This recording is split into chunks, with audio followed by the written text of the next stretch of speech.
Good evening, everyone. I'd like to welcome you to the Otsego City Council meeting. Tonight is Monday, April 8th. Audra, can you have the record show that our city attorney, city planner, city engineer are present, along with Councilmember Dunlap, Councilmember Gady, Councilmember Morse. Absent this evening is Councilmember Dahl. Present is our assistant city administrator and our administrator. At this time, I'll ask you all to join us for the Pledge of Allegiance.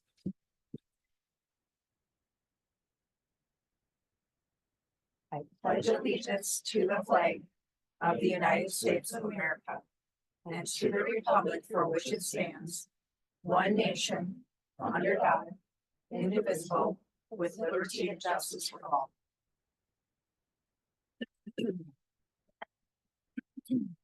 Thank you. Our first item this evening, we have a special presentation from Sarah Harry of Courage and Grace Counseling. Hi. Welcome. Hi.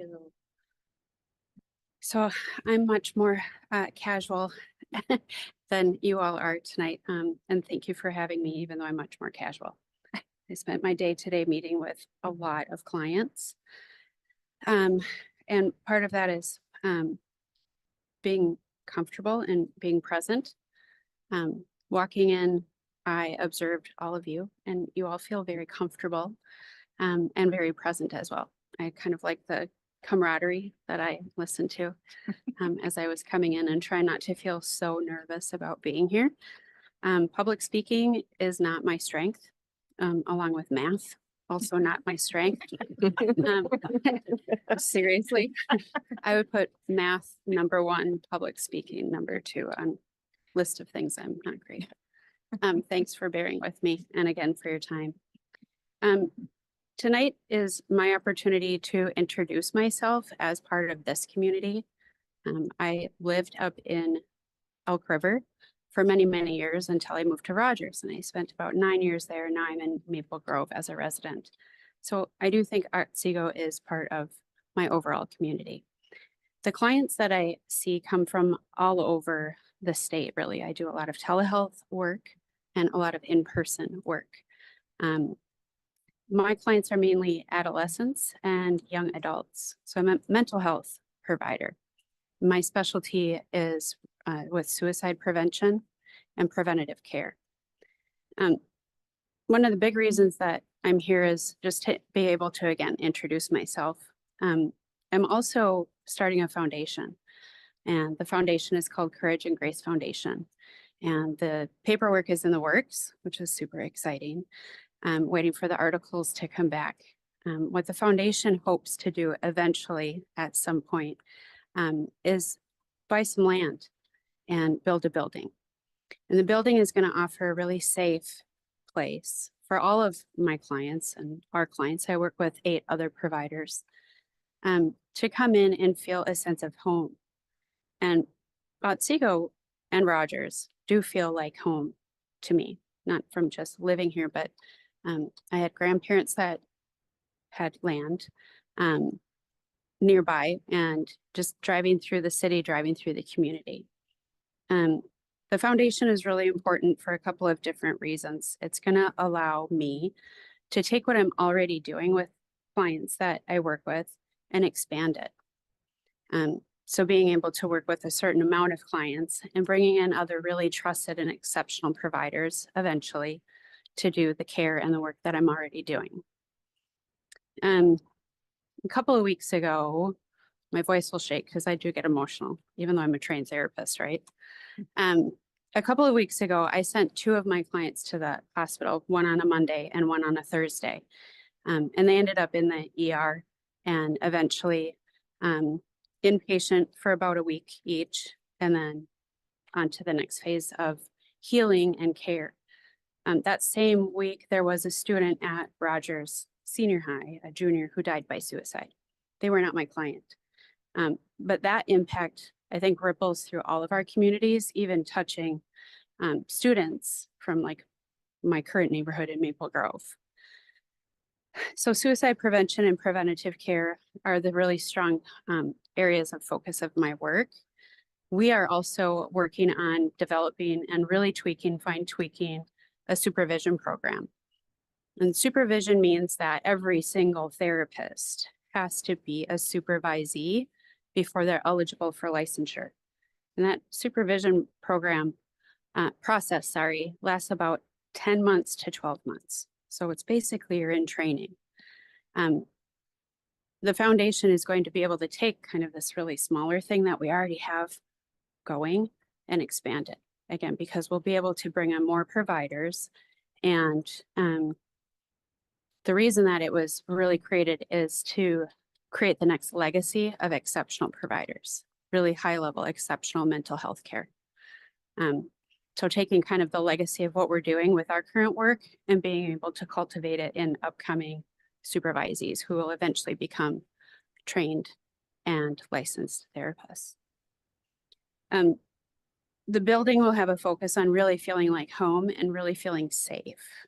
I have clients that come to my office and they grab snacks in the hallway, and it's literally, it could be the only food that they're getting that day, unless they're at school and they decide to eat the school lunch.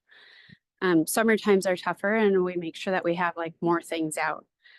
There's many clients that come home, particularly the teenagers, who come home to an empty house, and sometimes the house doesn't have dinner for them. So with the foundation building the building that will get built, there'll be a full kitchen, and I'll be able to run groups with teenagers where I'll feel like a really safe grown-up, but also we can make, those Pillsbury cookies that you take out of the dough thing. It's not a lot of work. Put them in the oven, and we're sitting at an island or at a table together doing group work, which is all preventative care. It's also an impact on our overall community and all of our neighborhoods, including the school systems. So when kids feel safe and connected, especially to a grown-up, we know that their rates of anxiety comes down, depression, trauma recovery. And part of the hope and the goal and the action plan actually is that bringing down some of that generational trauma, right? That historical trauma that I have clients today that haven't had children yet. And I'm helping reduce that trauma for these children that aren't even born yet. And so I know it's a lot of words, and I'm still nervous, but you can feel my passion showing up. This is definitely my legacy work of my life. It's why I'm here, is to do this work with my clients and help create a safe place for them. Again, reducing that suicide completion rate with the preventative healthcare that I'm providing. And so I just, again, wanted to introduce myself. I hope that at some point the land might be in Otsego, it might be in Rogers. I'm looking in Corcoran as well, some of the smaller neighborhoods and cities. But because we're all connected is, I think, the main reason why I wanted to show up today and just say, hi, this is me. This is who I am. I hope at some point I'm back in front of you again, talking more about my story. Do you have any questions for me? I have one, Sarah. How many young people do you anticipate that the environment would be able to handle? Is it 10 kids, 20? Right. So this is not going to be a residential facility at all. I don't So want they it would to be just come- residential. Okay. This is absolutely, it's like showing up to a clinic appointment for an hour, working with a therapist or doing group work, and then going back to regular life. Okay. As far as my client load, so I am a full-time therapist. I see clients Monday through Thursday, about one Friday a week, but Fridays are for like a million other things that we have to do to maintain insurance, compliancy, ethics, all of the things. I see about 30 clients a week, and that is a full caseload. That is a full caseload. We would be multiplying that. So again, math, y'all, Right. by many Many different providers. therapists. Yeah. Okay. The building will have, currently we only have 6 offices, and there's 9 of us. So we're office sharing. We're also using a playroom, which is a cubby basically in a space in a hole under the stairwell because of just access and lack of access to space in Rogers currently.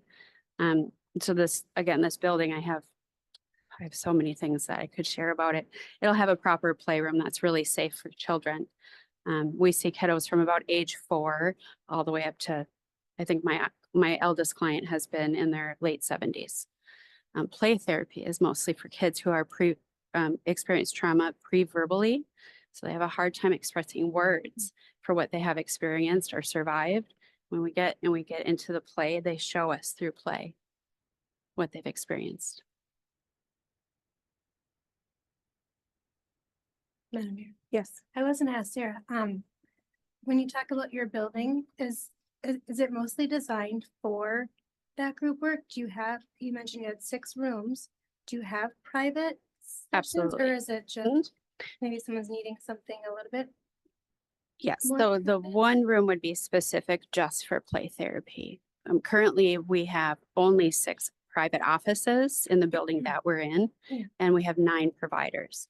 So we're office sharing within the building that we're currently in. We've outgrown the building, and the community demand is asking for more of us. And it's been that way. I've had my own wait list for more than steadily a year and a half.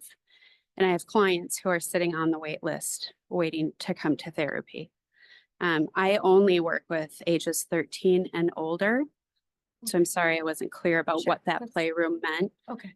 I have my own office within our space currently where I see clients from age 13 all the way up to 70 something currently. And every provider sees individuals, couples, families, and they have their different specialties as well. We have one provider who specializes in prenatal care and postpartum care. And so her specialties are quite different than mine. And with that being said, because of her specialty, there'll be, I'll call it a parent suite where parents can take care of their babies with some care and tenderness and privacy versus like changing them in the back of the car, which is what I used to do, literally. Yeah, sorry, that was my fault too. I probably should have just said ages, because that's where I was going at, that if there was more one-on-one care and age-wise, how do you do that? So. Yeah, Thank you. we each have our own specialty areas. With the supervision program, my hope is that there will be a dedicated, very large space, not this large, but maybe this large, where we as professionals can gather with the supervisees and have technology, which we don't have now. I have a projector from Best Buy. That's my tech. But to have smart screens and smart offices, to be able to put on trainings and even open it up to the community. I've been working on several trainings to bring in different like parent groups, school districts, really any community member project that you can think of. I want to have that space so that we can provide that to the community. Yes. Sarah, you've done a fabulous job tonight, so I would check that off your list as far as Thanks. a speaker. I appreciate that very much. Thank You've you. done a fabulous job. Thank you. At first, you're nervous, piece of cake now. Okay, my passion kicked Nice in. work. Thank Nice you. work. You fooled me. Thanks. Question, you mentioned insurance. So do you guys take insurance? Are you looking at? Okay, you We do. take just about every insurance. Okay. Yeah. That's awesome. I mean, I can't speak for every provider. Sure. As a whole, we do take just about every single insurance, including several different out-of-state insurances. Sure. As a provider, I also do pro bono work. Okay. And I have sliding scale. I want to make sure that clients have access to mental health, period. Excellent. Now you mentioned another question I do have in regards to like your background. Can you said you're a therapist. Can you explain what Yes. type of therapist, what's your background? Mhm. I'm curious. So I'm licensed through the state of Minnesota, Okay. the BBHT, Behavioral Board of Human Health. My license number is 2559. And I'm a licensed professional. Sorry, you got me on that one. No. I'm legit though, for real. I didn't need to LPCC stands for licensed professional. No, you're good. No. Clinical counselor. Okay. Yeah, I graduated from Bethel with my undergrad and my master's degree. I did my supervision time here locally in Rogers. Okay. And started my private practice shortly thereafter. That's awesome. Thank you for doing that. Absolutely. Again, it's my legacy. I mean, we have 5 kids. My husband and I'm in a blended family, and so I can speak from a mom side of life along with a therapist side of life. And this is why I'm here. I know that for a fact. I didn't know that probably 20 years ago. I know that now very solidly. Excellent. Last question I do have too.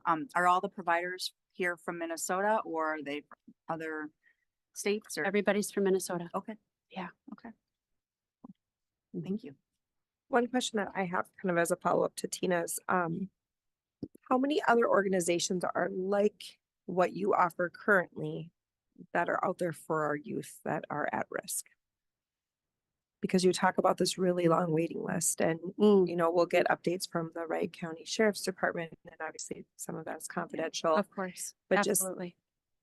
It's obviously concerning that months and months to even get in to see someone. So For sure. I've done a lot of the data. I worked on a lot of the data. And what I can say for fact is the group that I'm with, we are exceptional providers. And it does set us apart from, I think, what I would refer to as kind of like the cookie cutter agencies. Come in, do the intake, a few sessions, and either it's not a good fit or goodbye. I have clients that I've been working with for several years. I have clients who launch, kind of graduate from therapy, and then a life event might happen and they end up coming back. I can say wholeheartedly that we are very unique as a practice group, and just the level of ethics, the level of care and integrity. I can't name another agency locally like us. There were 4 of us that went on a work retreat 2 weeks ago. And part of the retreat, well, it was 12-hour work days, which that was not a lot of fun. It was a lot of work. And we called it a retreat to make it sound fancy. It wasn't fancy, but it was great. And the main reason that it was so great was because we were able to sit together in a room and we created our guiding value system as a small group, as 4 of us, not 9. And then we were able to present at a local international school in the city that we were staying. And we got to meet and work with parents. And then in the afternoon, we did a roundtable consultation with teachers. And they had a social worker and 2 psychologists on staff. And we did a roundtable where we ended up doing case consultation. They had a few kiddos that they were really worried about. They wanted our input. And we ended up walking away from those hours that day, being able to stand in our value system of what we had talked about 2 nights before. We were watching and it was unfolding right in front of us. And I have goosebumps because it was really powerful. And I think creating it and standing in it and serving it is very unique. I can't name another provider or agency that works the way that we are. And I think integrity for me is number 1 on the plus side, not the negative math side, on the plus side. well, I guess I would say, I hope that you're in front of one of those communities that you listed in a very short time frame, because our kids deserve that. It's such an incredible need, and not incredible in like a blessing way, but really in an urgent way. Thank you. Yes. It may be beneficial for Ms. Harry to follow up with city staff because the city does own those 2 lots in front of Guardian Angels that could accommodate a 12,000 to 15,000 square foot medical office building, so that are available for sale. Okay. Excellent. How would you advise me to do that? Talk with that. I'll get in touch with you. Okay. All right. Sarah, thank you for coming. Thank you very so much. Thank you. Thank I you. appreciate it. Thank you all. Absolutely. We appreciate you. Thank you. Have a good night. You too. All right, we are still under open forum. Does anyone else have anything? All right, we will close the open forum and move on to item 2 to consider our agenda for approval. Does anyone have anything that they would like to add or delete at this time? A motion would be in order. Madam Mayor, Yes. I'll move to approve the consent or the agenda as written. Excuse I'll me. second. Motion by Brittany, seconded by Tina. Is there any discussion? All those in favor signify by saying aye. Aye. All those opposed, same sign. Motion passes. Next item is our consent agenda. A motion would be in order. Madam Mayor, Yes. I'll move to approve the consent agenda as written. Second. Motion by Brittany, seconded by Ryan. Is there any discussion? All those in favor signify by saying aye. Aye. All those opposed, same sign. Motion passes. Moving on to item 4.1, Les Schwab Tire Center. I'll turn this over to the city planner. Thank you, Mayor. Les Schwab Tire Centers proposing development of minor auto repair use. This is allowed by conditional use permit. When the planning commission and city council developed the B1 retail business district, there was specific discussion about allowing for minor auto repair within that zoning district. It was included, so under that allowance, there's an expectation this request would be approved, provided they're demonstrating compliance with the performance standards established by the zoning ordinance for such uses. The site is located at the southwest corner of Parish Avenue and 87th Street within the Parish Meadows development. There's commercial to the northeast and future commercial to the south, Parish Meadows townhomes to the west. So the area is basically a transition location between traffic on 42 to residential to the west side of the property. You'll see on the site plan how that integrates into the overall layout. The zoning ordinance establishes specific regulations for operation of minor auto repair, which are included as part of the condition of approval regarding hours of operation, noise, compliance with the fire code, and then outdoor storage. One of the issues the planning commission specifically discussed was how the use will deal with the tires that they're taking off of cars, and they've built space into their building to accommodate those, so they won't be outdoors.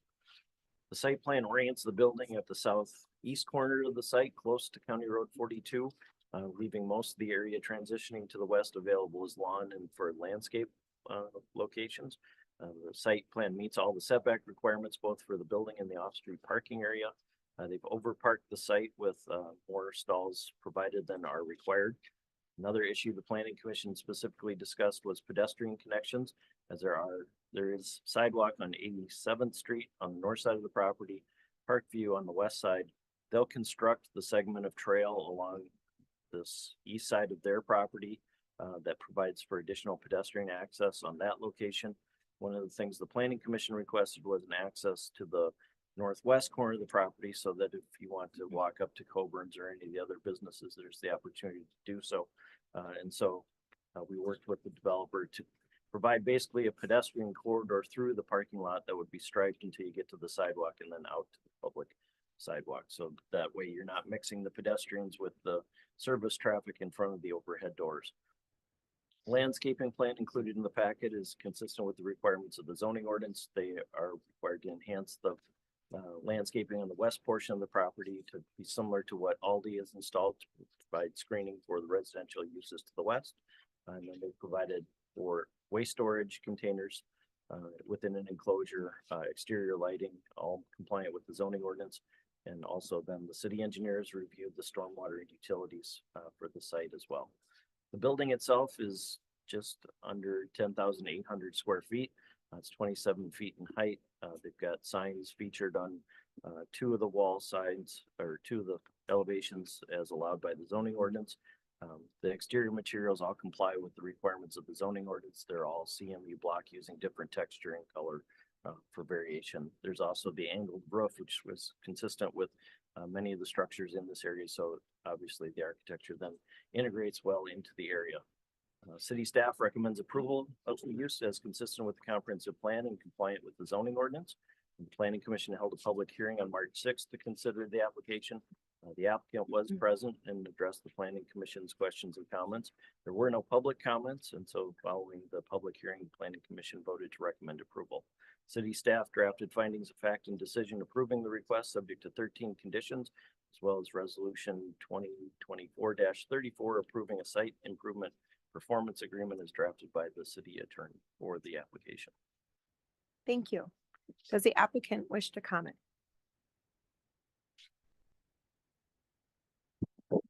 Mayor, Council, thank you for your consideration. That was a great presentation, so I won't repeat any of that. Just want to say excuse me, my name is Zach Graham. 4350 Ravalli Street. I think you probably went all that. Bozeman, Montana. So from a long ways away. And so what I'll probably do is just tell you a little bit about the company. I've had the opportunity to work for them for, 6 or 7 years now. They're very well established out west. They're a privately held company. They really regard themselves highly, number one on customer service. And all of their store managers are actually effectively 50% owners in the store. They're trained up in an extensive program and really take involvement in the community. You'll notice that they'll be good community members. I dropped my daughter off this last fall to college at another school and out of state, and sure enough, the Les Schwab sign was over the gym. They're involved, and they're a good company to have. I think you'll appreciate them. I think you'll appreciate their customer service. They like to run a clean operation. As Dan said, they store their used tires inside. All the new tires are stored inside as well. So happy to answer any questions that you might have. Thank you. All right, council questions. Yes. Zach, I was kind of researching this, and would this be the second one in Minnesota? Because there's a new one in Fargo that opens this month, Moorhead, and then would we be the second? It's going to be a race to see how quick we can get it under construction. There's a goal. So Moorhead was the first. It opens this month. The goal is to open 7 in Minnesota in 2025. So wow. 7 additional. Okay. And this is one of them. Wow. Yep. Thank you. Madam Mayor? Yes. Dan, can you just I have 3 things. Can you just walk me through the lighting, Dan? Because there's a lot of 0.4 foot candles and 0.1, and we're gonna have different lighting and. Can you Mayor, just walk- so the zoning ordinance establishes a foot candle limit at the property line, which is an intensity of light measured 4 feet off the ground. Mhm. And I have a little meter that you can measure that in the field if you ever want to. You should not tell me that. Right. But the threshold is 0.4 at the property line. Sure. And the site plan does comply with that. There are some spots on the west side where it's just over 0.1, 0.2. And knowing that's residential and that can be adjusted either with moving those light fixtures or putting a shield on them to prevent any light from casting that direction. Sure. The issue is that even though it meets the requirement of the zoning ordinance, people have a perception that if they see the light, it's cast on them when it's not. Right. So we've had issues with that in the past. This is an opportunity here because of the distance involved to meet that requirement or to exceed it. That's kind of where I was just going with it, just because I know lighting is sometimes an issue around here, and to be fair, I mean, I would want it either if it was in my backyard or if I was looking at it. So just so we had a good plan and. Yeah. Mayor, it's actually been more of a problem now with LED lights because they are brighter than traditional incandescent bulbs. So that's an issue that we probably need to review that section of the ordinance to address the intensity of the light on the site itself, not just at the perimeter. Okay, thank you. And then my second question was just to talk about was the landscaping. You just haven't submitted plans yet, but you've seen what we're asking and you're okay with that? Yeah, no problem at all. We've been working, Dan's been great and really focusing the development on the east side of the property and then plenty of open space and buffering and so forth on the west side. So yeah, no problem at all. Sure. Thank you. My third is, can I go back with you to Montana? Yeah, There's- early morning flight. Big Great sky. place. Yeah, It's a big. great place.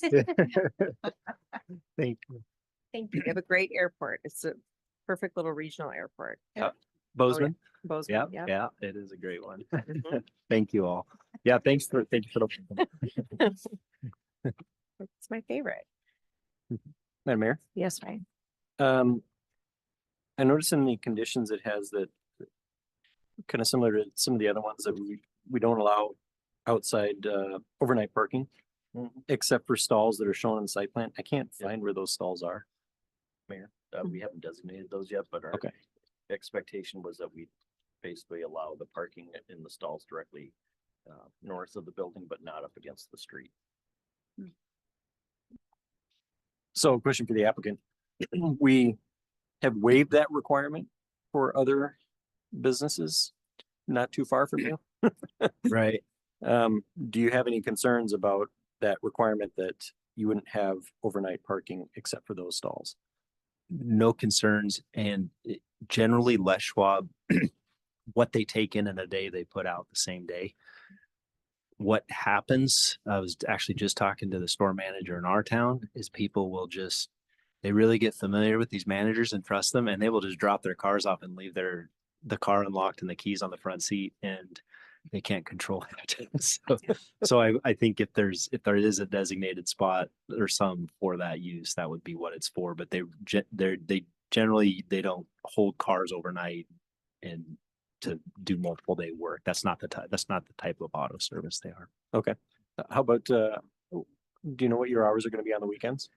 They're 8 to 6 Monday through Friday, and then 8 to 5 Saturday, closed on Sundays. Okay. Yep. I found that information too, because I wanted to know like what type of repair you were. Yeah. But when I looked at the other sites that you had, it appeared as though it's same day turnaround service. Yeah. Yep. Exactly. It's not, your car stays there for weeks on end. Nope. Waiting for. Nope. Mayor, this would be slightly different than the use approved at the northeast corner, Yes. which those stalls were also limited, but those were put to the north side of the building. Again, so they weren't as necessarily visible from 42. Hmm. Those would tend to be there perhaps longer, just having observed a couple of their other sites because those are more intensive repairs. This would be similar to Tires Plus, Discount Tire, those types of businesses. Okay, any other questions? Madam Mayor, I thought of one more thing. Mhm. As far as sound goes, Dan, doors are shut and do we anticipate, how loud do we, or how loud is? I wish I had the exhibit in front of me. I can help. We actually just at their main store in Bend, Oregon, just last year did a study. At that store, they operate with the doors up. But basically what we were able to show is that within 200 feet with the doors open, you're down to conversational level at that point. I mean, the impact wrenches are definitely loud, but they wear ear protection in the building, but it actually dissipates pretty well outside. So, I mean, with the doors closed, we honestly haven't done a study with the doors closed, but yeah, I can imagine it's even better. Yeah, obviously. So, yeah. I missed the name of what you called it, but I'm assuming it's the wrench that makes the, Impact wrench. Yeah. I'm not gonna do with it. Mhm. But it's a loud, it's a loud noise. Right. I'm assuming it's taking off a tire, putting on a tire. Yeah, I was exactly. gonna type that. Sound effects. I'm not from here. I don't have to live there. Well, thank you for answering my questions. And Dan, thank you for answering my questions. All right, any other questions? Otherwise, the motion would be in order. Thank you. Thank you. Thank you, Zach. Mayor, I'll make a motion. Okay. Motion to approve a conditional use permit and site and building plans for Les Schwab, subject to the conditions as stated with the findings of fact and decision, and adopt resolution 2024-34, approving a site improvement performance agreement. Second. Motion by Tina, seconded by Ryan. Is there any discussion? All those in favor signify by saying aye. Aye. Aye. All those opposed, same sign. Motion passes. Thank you. Thank you. Thanks, Zach. All right, moving on to city council reports and updates. Does anyone have anything?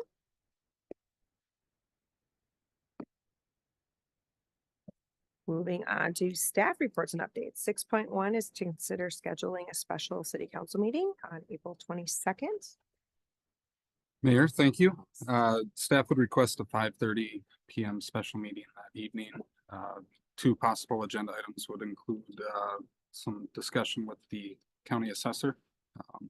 Meeting with them tomorrow to determine if that's necessary or not, given the dedicated meeting on the 23rd. And the second would be some financing discussion for the Fire and Emergency Services building.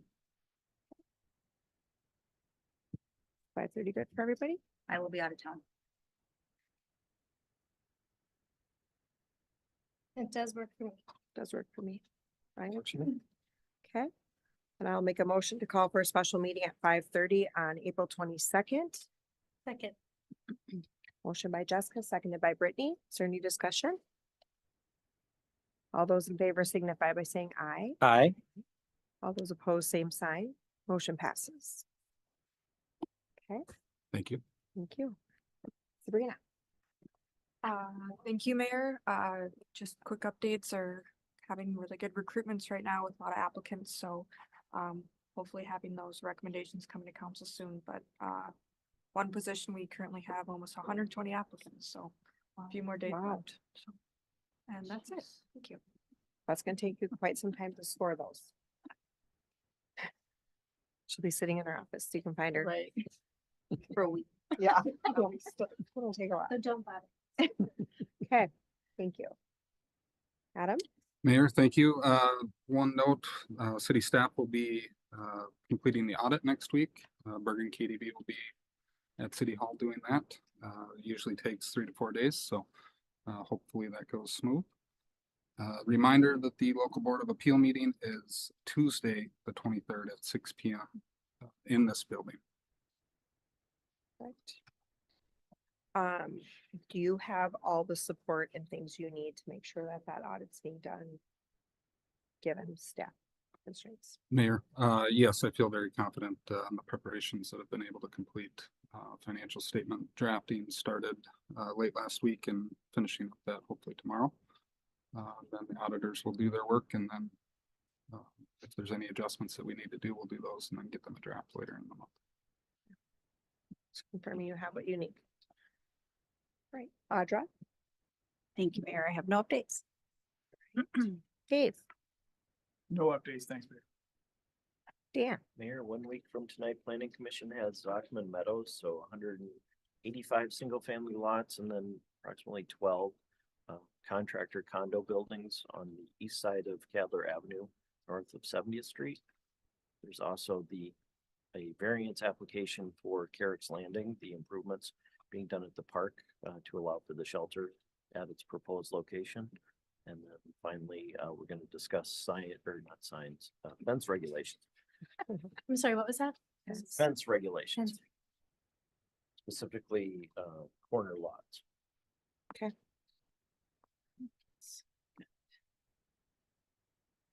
on the condo, the 12, is that similar to what we've seen kind of come through a few times and nothing's ever really Kind of, happened? yes.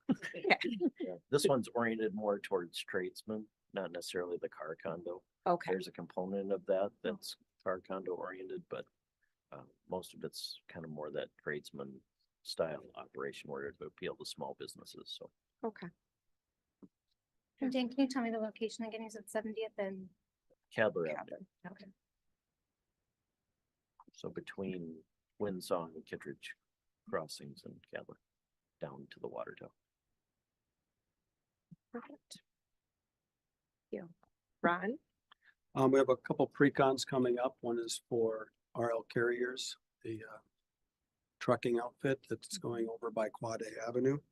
And then also the mill and overlay project, kind of nice and early. They want to get going. So that's Otsego Preserve, Arbor Creek, Quad A Avenue and 78th Street, and Meadowlands across the street here, and a little short Napier Avenue cul-de-sac just on here.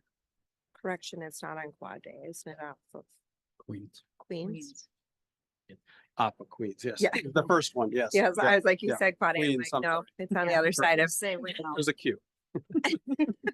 Darton wants to be really suppressed. Yeah. Well, I just wanted the correction made, so Thank you. you're welcome. All right, and Jason will not be present this evening. Yes, you see he's not saying the back. So at this time, we will need a motion to adjourn. So moved. Second. Motion by Tina, seconded by Brittany. Is there any discussion? All those in favor signify by saying aye. Aye. All those opposed, same sign. The meeting is ended. Thank you all for attending this evening.